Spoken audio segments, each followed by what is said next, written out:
Animals जो है वो अपने आप को कैसे अडॉप्ट करते हैं? हम जो मैमल्स होता है वो जो मैमल्स होता है, जैसे कि अगर हम बात करें डॉर्माउस की, वो जो है वो अपने आप को कैसे प्रोटेक्ट करता है, जो वो एक्टिविटीज करता है समर के लिए, यानी बाहर बाहर जाते हैं, वो एक्टिविटीज को स्टॉप करता है जिनसे उसको ठंड लग सकती है या जिससे उसको बाहर जाना, तो फिर वो हाइबरनेशन में जाता है। तो फिर जब उसको लगता है कि समर आ गया है, तो फिर उसके बाद वो अपनी एक्टिविटीज को नए से रिपीट करता है। तब तक के लिए वो अपनी एक्टिविटीज को स्टॉप कर लेता है, जब तक कि उसको लगेगा कि बाहर से ठंड में नहीं मैं नहीं वो ये कर सकता हूँ हैंडल, तो फिर वो अपनी एक्टिविटीज को स्टॉप करता है। Okay, very good. और क्या पढ़ा था हमने? और हमने कल ऐसा पढ़ा था कि जो सील्स हैं उनके पास एक लेयर होती है फैट की, जिसको कि हम ब्लैबर कहते हैं, जो उनको कोल्ड से प्रोटेक्ट करती है। और हमने ऐसा पढ़ा था कि जो रेप्टाइल्स है उनके पास स्केली बॉडी होती है और ड्राई बॉडी होती है उनकी, और वो एग्स ले करते हैं। और जो रेप्टाइल्स है उनके पास यह होता है एक्सेप्ट स्नेक। ओके। और जो रेप्टाइल्स है वो सोलर एनर्जी पाते हैं, वो सन से एनर्जी लेते हैं, तब जाके वो अपने आप को कोल्ड से बचाते हैं। और फिर जब रात हो जाती है वो अपनी शील्ड में होता है। और जो बर्ड्स होते हैं उनके पास फेदर्स होते हैं बॉडी पे, ताकि जैसे कि हमने पोलर बेयर के बारे में पढ़ा था, तो उसके पास जो है एक तो उसके पास थिन लेयर ऑफ फैट होता है, और जो है उसके पास फर होता है जो उसको कोल्ड से बचाता है। वैसे ही बर्ड्स के पास जो फेदर्स होते हैं वो उनको प्रोटेक्ट करते हैं कोल्ड से। और जब विंटर होता है वो ये वाली ठंड बर्दाश्त नहीं कर पाते, तो वो माइग्रेट, यानी वो एक जगह से दूसरी जगह पर जाते हैं, दूसरे रीजन में, जहां तक कि उनको लगेगा कि वहां पे विंटर ही है, तो वो वाला जो वो हीट नहीं, जो कोल्ड होता है वो उसको अफोर्ड नहीं कर पाते, तो फिर वो दूसरे रीजन्स में जाते हैं। और फिर जब उनको वहां पे पता चलता है कि वहां पे जो है समर आ गया है, तो फिर वो अपने रीजन में वापस जाते हैं। और हमने सबमरीन क्रेन के बारे में पढ़ा था। ये ऐसा एक बर्ड है जो माइग्रेट करता है, यानी वो हिजरत करता है, यानी वो एक दूसरी जगह से दूसरी जगह तक जाता है ताकि वो अपने आप को ठंड से बचा पाए। Okay, very good. तो आज और जो कुछ सील्स होती है वो ओशंस में रहती है, और जो कुछ सील्स होती है वो नियर द शोर रहती है। ओके, तो आज का जो हमारा लास्ट टॉपिक है that is adaptation to hot climates. कल हमने देखा, कल तक एक्सट्रीम क्लाइमेट्स वाला देखा, ठीक है, पोलर रीजन्स। आज जो हम देखेंगे हॉट क्लाइमेट्स यानी डेजर्ट्स वाला रीजन हम देखेंगे। वहां के जो एनिमल्स हैं वो अपने आप को कैसे अडेप्ट करते हैं, अपने आप को कैसे कूल रखते हैं उन इतनी गर्मी में, ठीक है। या हॉट क्लाइमेट जो होता है tropical rain forest, evergreen forest होते हैं, वहां पर अब ये जो एनिमल्स है वो अपने आप को कैसे अडेप्ट करते हैं, ठीक है। तो जैसे कि हमें पता है एक्सट्रीमली हॉट होता है ड्यूरिंग द डे कुछ इलाकों में, ठीक है, या कुछ रीजन्स में अगर हम कहेंगे, ठीक है। तो एनिमल्स जो वो वहां पर रहते हैं वो वार्म क्लाइमेट्स में रहते हैं, ठीक है। तो वो अपना ज्यादातर दिन कैसे गुजारते हैं, वो अपना ज्यादातर दिन कहाँ गुजारते हैं, वो अपना वो शेल्टर्स में, अपने ही शेल्टर्स में बैठे हुए होते हैं, ठीक है। जहां पर उनका शेल्टर होता है वो वहीं पर ज्यादातर छुपे हुए होते हैं, या शेडी प्लेसेस में बैठते हैं, छांव में बैठते हैं, ताकि धूप वगैरह उन पर ना आ जाए और उनको गर्मी ना हो जाए। जैसे रोज में बैठते हैं या किसी रॉक के पीछे बैठ जाते हैं, यानी धूप से बचने के लिए, ठीक है।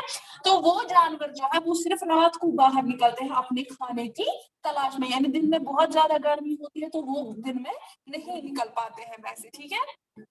तो इसी वजह से वो उस हॉट क्लाइमेट की वजह से कुछ जानवर जो इन हॉट क्लाइमेट्स में रहते हैं उनको नॉकटर्नल फीडर्स बनाया गया है। नॉकटर्नल फीडर्स का मतलब होता है जो रात को अपना खाना तलाश करते हैं। समझ आया यहाँ तक? Yes ma'am. तो इस तरीके से जो उनके शिकार होते हैं, शिकारी होते हैं, उन पे भी असर पड़ता है। वो भी उनके शिकार में रात को ही निकलते हैं, ठीक है। यानी जो अगर कोई एनिमल है वो रात को खाना ढूंढने निकलता है, तो उसका जो शिकारी होगा जो उसको मारना चाहता है अपने खाने के लिए, वो भी रात में ही उसके पीछे जाता है, ठीक है। तो इस तरीके से इनका ये कंटिन्यू रहता है। जैसे कि फॉर एग्जाम्पल आउल्स अगर हम कहें, इसी तरह से कुछ जानवर हैं जो वार्म क्लाइमेट्स में रहते हैं, उनकी लंबी टांगे होती है, टेल्स होती है लॉन्ग, या उनके बड़े बड़े कान होते हैं, ठीक है। जैसे कि अगर हम देखेंगे फेनिक फॉक्स, यहाँ पर मैं दिखाऊंगी,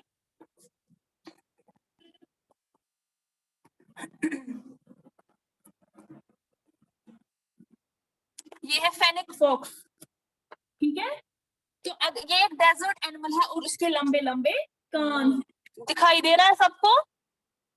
यस मैम, यस मैम। हाँ, तो इसके बहुत लंबे कान होते हैं और इसके कानों में ब्लड वेसल्स होती है इसकी सरफेस के पास, ठीक है। तो जब एयर वहां से ब्लो होता है तो इसके कान इसको ठंडा करते हैं, वो इसके ब्लड को ठंडा करते हैं, जिसकी वजह से इसकी पूरी बॉडी जो है वो भी ठंडी रहती है, यानी इसको गर्मी ज्यादा नहीं लगती। वरना ये डेजर्ट एनिमल है, ठीक है, वरना वहां पर इतनी ज्यादा गर्मी होती है इंसान बेयर नहीं कर पाता, ठीक है। लेकिन इसके कानों में ऐसे वेसल्स होते हैं, ब्लड वेसल्स होते हैं, तो जो एयर वहां से चलता है, ब्लो होता है, तो वो इसके कान जो है वो उसको ब्लड वेसल्स को कूल करते हैं, ब्लड को कूल करते हैं, तो ब्लड की कूलिंग की वजह से इसकी पूरी बॉडी जो है वो भी कूल होती है। समझ आया यहाँ तक?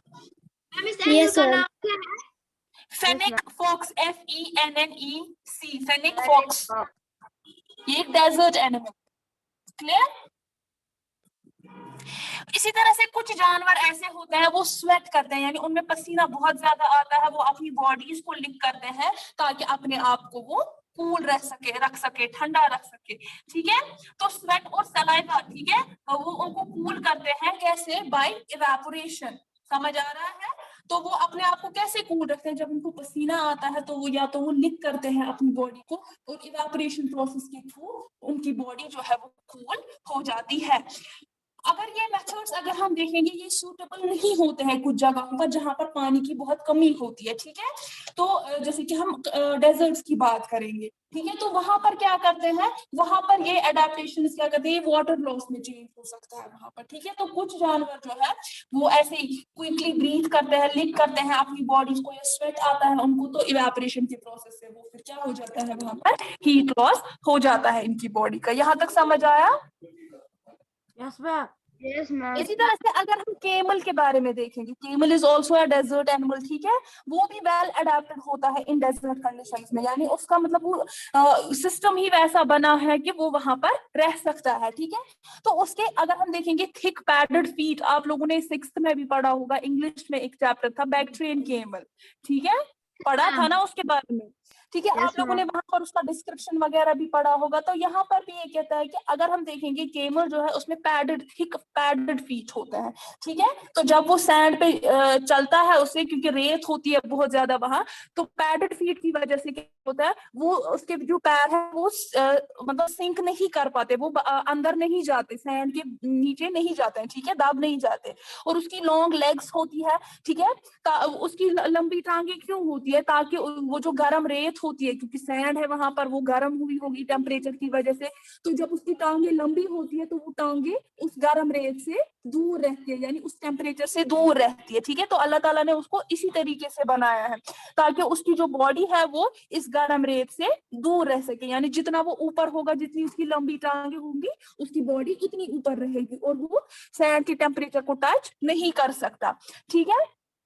और उसमें एबिलिटी भी ये होती है कि वो बहुत सारा पानी पी सकता है, अबाउट 120 लीटर्स ऑफ वाटर वो पी सकता है, ठीक है। और वो बहुत सारा पानी स्टोर भी करके रखता है अपनी बॉडी में, और उसकी स्किन भी जो है वो थिक होती है, और वो स्वेटिंग उसमें नहीं होती है, यानी वो स्वेट नहीं होता उसमें, ठीक है। और इसकी वजह से वो जो हीट है वो उसमें दूर ही रहती है। समझ आया यहाँ तक? Yes ma'am. और इसकी लॉन्ग और थिक आईलैशेस भी होती है, जो कि इसको आंखों में जो सैंड चली जाएगी अगर कभी, तो वो उसको उससे प्रोटेक्ट करती है, वो लॉन्ग आईलैशेस, और वो उसको सैंड को अंदर नहीं जाने देती है आंखों में। समझ आया? और वो अपने जो नॉस्ट्रल्स है वो उसको भी क्लोज कर सकता है, बंद कर सकता है अपने नॉस्ट्रल्स को, ताकि वहां पर जो सैंड है, रेत है, वो उसके नॉस्ट्रल्स के अंदर ना जा सके, ठीक है। तो इस तरीके से उसने अपने आप को अडाप्ट किया हुआ है डेजर्ट कंडीशंस में, वरना एक डेजर्ट में रहना बहुत मुश्किल हो जाता है, ठीक है। तो या इसी तरह से उसने अपना फैट स्टोर करके रखा होता है, कहाँ पर? हम्प में, ठीक है। हम्प होता है ना उसका, तो उसी में वहां पर उसका फैट स्टोर हुआ होता है एज अ फूड मटेरियल, क्योंकि वो फिर बहुत दिनों तक अगर उसको खाना भी नहीं मिलेगा तो वो फिर वही फैट यूज करता है अपने खाने के लिए। समझ आया? वो इसका रिजर्व फूड Yes, रहता है ma'am. वहां पर। तो this was about adaptations to hot climates यानी डेजर्ट्स के रिलेटेड।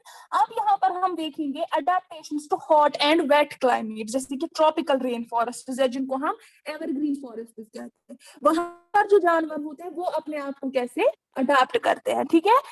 तो ये जो रीजन्स आते हैं इक्वेटर के बाद, यानी अगर हम देखेंगे ट्रॉपिक ऑफ कैंसर के ऊपर और ट्रॉपिक ऑफ कैप्रिकॉर्न के ऊपर जो रीजन्स आते हैं, जैसे कि 30 डिग्री नॉर्थ और 30 डिग्री साउथ, जैसे कि आप लोगों ने जियोग्राफी में पढ़ा होगा, equator, Tropic of Cancer, Tropic of Capricorn, Arctic Circle, ठीक है। तो उनको हम ट्रॉपिकल रीजन्स कहते हैं। क्या कहते हैं? जो कि ट्रॉपिक ऑफ कैंसर के ट्रॉपिक ऑफ कैंसर मैम का आप वो रिपीट कर ट्रॉपिक, सकते हैं ये ट्रॉपिकल रीजन? देखिए जो रीजन्स होते हैं ना इक्वेटर पे, ठीक है, नेक्स्ट टू द इक्वेटर जो होते हैं, और up to the Tropic of Cancer and Tropic of Capricorn, ठीक है, that is 30 degree north and 30 degree south of equator, उनको हम ट्रॉपिकल रीजन्स कहते हैं। समझ आ रहा है? तो अगर हम देखेंगे इवन कोल्डेस्ट मंथ्स जो होते हैं उस टेम्परेचर के, ठीक है, वो जनरली कितना हाई हो सकता है? अगर कोल्डेस्ट मंथ भी होगा तो वो होता है हाई अबाउट 15 डिग्री सेंटीग्रेड, ठीक है, सेल्सियस। और हॉट समर्स की बात अगर हम करेंगे, वहां पर जो टेम्परेचर होता है वो क्रॉस कर जाता है 40 डिग्री भी। कितना कर जाता है? 40 डिग्री, ठीक है। तो ट्रॉपिकल रेन फॉरेस्ट जो है वो कहाँ पर पाए जाते हैं? वेस्टर्न घाट्स में, असम में, ठीक है, या इंडिया में अगर हम देखेंगे, या इसी तरह साउथ ईस्ट एशिया में, सेंट्रल अमेरिका और सेंट्रल अफ्रीका में ये पाए जाते हैं, ये ट्रॉपिकल या एवरग्रीन फॉरेस्ट। समझ आ रहा है यहाँ तक? Yes, ma'am. ओके। तो उसके बाद मैंने कहा ये जो रीजन्स हैं इनमें हॉट और वेट क्लाइमेट होता है। क्या होता है? हॉट और वेट क्लाइमेट होता है, और जो कि इस को सपोर्ट करता है, ये जो प्लांट्स वहां पर होते हैं वो घने जंगल जैसे होते हैं, वो उनको सपोर्ट करता है ग्रो करने में, ठीक है। तो इसीलिए वहां पर वो जो रेन फॉरेस्ट है वो डेंस होता है, घना जंगल होता है वहां पर, वो जो एवरग्रीन फॉरेस्ट होते हैं, ठीक है, क्योंकि उनको मदद कौन करता है? हॉट और वेट क्लाइमेट ग्रो करने में उनको मदद करता है, इसीलिए वहां पर डेंस फॉरेस्ट होता है, वो डेंसली पॉपुलेटेड होता है विद ट्रीज वगैरह, ठीक है। तो वार्म क्लाइमेट की वजह से वहां पर कांस्टेंट सप्लाई ऑफ वाटर भी होता है, और बहुत सारी वैरायटी होती है फूड की जो अवेलेबल होता है उन फॉरेस्ट में, ठीक है। लेकिन लार्ज नंबर ऑफ एनिमल्स जो है उसकी वजह से क्या होता है? वहां पर लार्ज नंबर ऑफ एनिमल्स की वजह से भी क्या होता है? फूड कंपटीशन होता है ना। जब पॉपुलेशन बढ़ जाएगी, वेदर वो ह्यूमंस की या एनिमल्स की, ऑब्वियसली कंपटीशन बढ़ जाता है, ठीक है। तो वहां पर ज्यादा एनिमल्स है तो उनके बीच में फूड कंपटीशन बढ़ जाता है। हर किसी को फूड की जरूरत होती है, वो भी कहता है मुझे फूड चाहिए, भी कहता है मुझे फूड चाहिए। नो डाउट वहां पर ह्यूज वैरायटी अवेलेबल है फूड की, लेकिन उसकी वजह से क्या होता है? ह्यूज वैरायटी ऑफ फूड की वजह से वहां पर लार्ज नंबर ऑफ एनिमल्स भी मौजूद है, जिनके बीच में फूड कंपटीशन बहुत ज्यादा होता है। यहाँ तक समझ आया? Yes, ma'am. यस तो मैम। फूड कंपटीशन के साथ साथ वहां पर शेल्टर का कंपटीशन भी होता है। जब पॉपुलेशन एक रीजन में ज्यादा होगी, ऑब्वियसली सभी चाहेंगे कि हमें भी फूड मिले, शेल्टर मिले, तो एक दूसरे से कम्पीट करते हैं, ठीक है। तो मेजर टाइप्स ऑफ एनिमल्स जो वहां पर इस रेन फॉरेस्ट में रहते हैं, जैसे कि मंकीज है, एप्स है, गोरिल्लास है, लायंस है, टाइगर्स है, एलिफेंट्स है, लेपर्ड्स है, या लिजर्ड्स, स्नेक्स, बर्ड्स, इंसेक्ट्स, ठीक है। तो इनमें भी बहुत स्पीशीज होती है, ये कुछ ही यहाँ पर है, ठीक है। तो इसी तरीके से इनके बहुत सारी स्पीशीज आगे होती है, तो वो आपस में compete करते हैं फूड के लिए, शेल्टर के लिए, तो इस तरीके से कंपटीशन भी इंक्रीज होता है। तो अब अगर हम देखेंगे बहुत सारे ट्रॉपिकल एनिमल्स मतलब जो इस रीजन में रहते हैं, वो बहुत सेंसिटिव होते हैं रिलेटेड टू हियरिंग, यानी उनकी जो हियरिंग ये होती है वो बहुत सेंसिटिव होती है, शार्प होती है, या उनकी शार्प आईसाइट होती है, थिक स्किन होती है, और स्किन कलर भी वैसा होता है जिसकी वजह से वो कैमोफ्लाज कर सकते हैं, यानी अपने शिकारी को धोखा दे सकते हैं वो वहां पर, ठीक है, कैमोफ्लाज कर सकते हैं, और वो वहां पर उसी सराउंडिंग के साथ मिक्स होते हैं। फॉर एग्जाम्पल अगर मैं आपको कहूंगी, जैसे लायंस और टाइगर्स जो है उनकी थिक स्किन होती है और सेंसिटिव हियरिंग होती है, यानी उनकी जो चमड़ी होती है, खाल होती है, वो बहुत मोटी होती है, ठीक है, और उनकी जो हियरिंग का सेंस है वो बहुत शार्प होता है, सेंसिटिव होता है, यानी वो झट से पकड़ लेते हैं कहीं से अगर आवाज आएगी, ठीक है।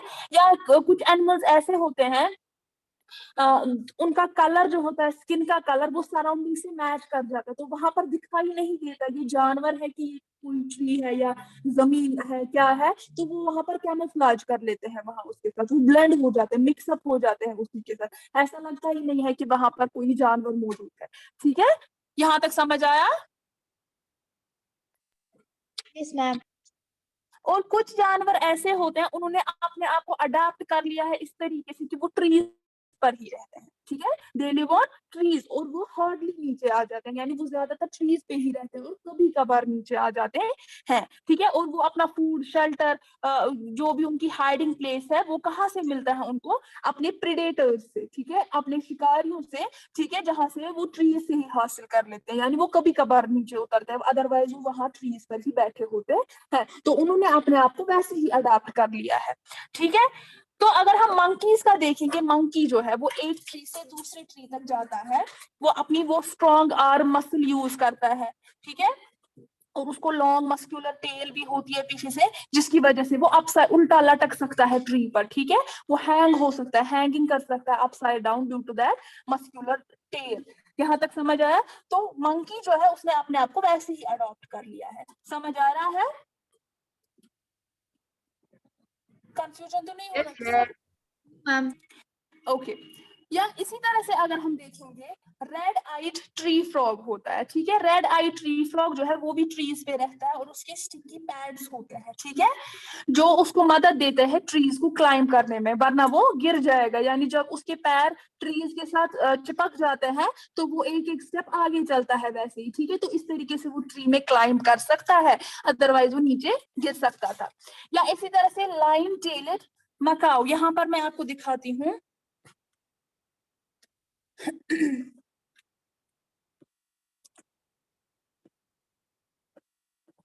एक सेकेंड, ये देखिए,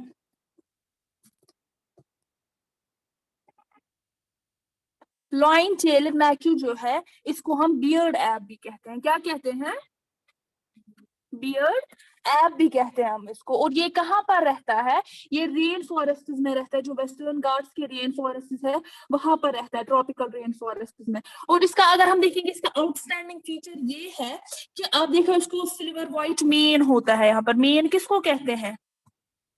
दिस, ठीक है, ये जो है जिसकी लाइन का मेन होता है, इसी तरह इसकी यहाँ पर मेन है, this is silver white. What is this? Silver white main होता है, जो कि इसको सराउंड होता है कहाँ से? हेड और चीक्स के साइड से। समझ आ रहा है सबको? Yes, ma'am. मैम। ओके। तो ये इसका एक फीचर है, आउटस्टैंडिंग फीचर। तो ये एक गुड क्लाइंबर है, ठीक है, ये अच्छा खासा क्लाइंबर है, और ये बहुत ज्यादा अपना जो मेजर पार्ट जो इसकी लाइफ का, ये कहाँ पर गुजारता है? ट्रीज पर गुजारता है। कहाँ पर गुजारता है? ठीक ट्रीज है। पर। हाँ, ये ट्रीज पर अपनी लाइफ ज्यादातर हिस्सा गुजारता है। और ये किस पर फीड होता है? ज्यादातर फ्रूट्स पर। किस पर? यानी ये फ्रूट्स पर ज्यादा फीड करता है, ये सीड्स भी खाता है, लीव्स भी खाता है, स्टेम्स भी खाता है, फ्लावर्स भी खाता है, बर्ड्स भी खा लेता है, ठीक है। और ये बियर्ड ऐप जो है, ये लाइन टेल्ड मैकेव जो है, ये क्या करता है? ये इंसेक्ट्स भी सर्च करता है, ठीक है। कहाँ पर? जो ट्री का बार्क होता है वहां पर ये इंसेक्ट्स को भी सर्च कर लेता है और अपना फीडिंग प्रोसेस जो है वो कंप्लीट कर लेता है, ठीक है। तो इसको अच्छा खासा खाना ट्रीज पर ही मिल जाता है, ठीक है, क्योंकि फ्रूट, सीड्स, लीव्स वगैरह ये वहीं से इसको मिल जाता है, ठीक है। तो ये हार्डली नीचे आ जाता है, क्योंकि इसको जरूरत ही नहीं पड़ती है नीचे आने की, तो ये अपना जो लाइफ स्टाइल है ये कहाँ पर गुजार लेता है? ट्रीज पर। समझ आया? Yes ma'am. मैम इसका नाम क्या है? लाइन टेल्ड, मैं क्या यहाँ पर मैं लिख रही हूँ, लाइन टेल्ड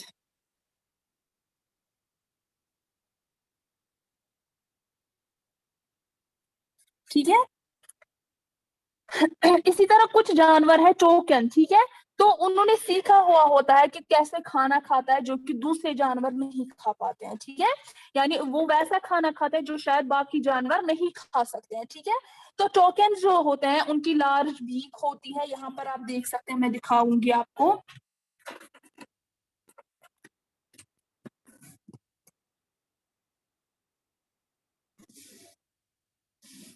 यहाँ पर दिस, ठीक है। तो इसकी लार्ज बीक होती है, लार्ज बीक होती है इसकी। और वो क्या करते हैं, लार्ज बीक जो है वो अपनी ये लंबी बीक, लार्ज बीक फ्रूट्स को मतलब निकालने में यूज करता है, फ्रूट्स को खाने में यूज करता है। ये वीक ब्रांच से उनको उतारता है और खाता है उनको, ठीक है। समझ आया? Yes, ma'am.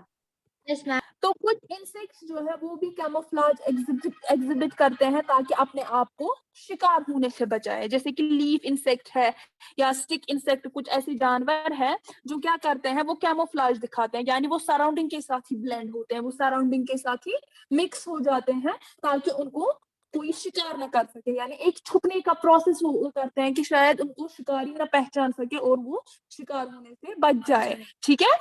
तो कुछ जानवर ऐसे हैं जिनका स्किन कलर जो है वो कैमोफ्लेज दिखाता है उनके बैकग्राउंड के साथ। फॉर एग्जांपल अगर हम जैगुआर देखेंगे, जैगुआर देखा है सबने, जैगुआर जो है उसकी स्पॉटेड स्किन होती है, ठीक है। उसकी स्किन पर स्पॉट्स होते हैं और वो किसके साथ ब्लेंड होता है, मिक्स होता है, जो रेन फॉरेस्ट का फ्लोर होता है वहां पर शैडोज जैसी बन जाती है, ठीक है।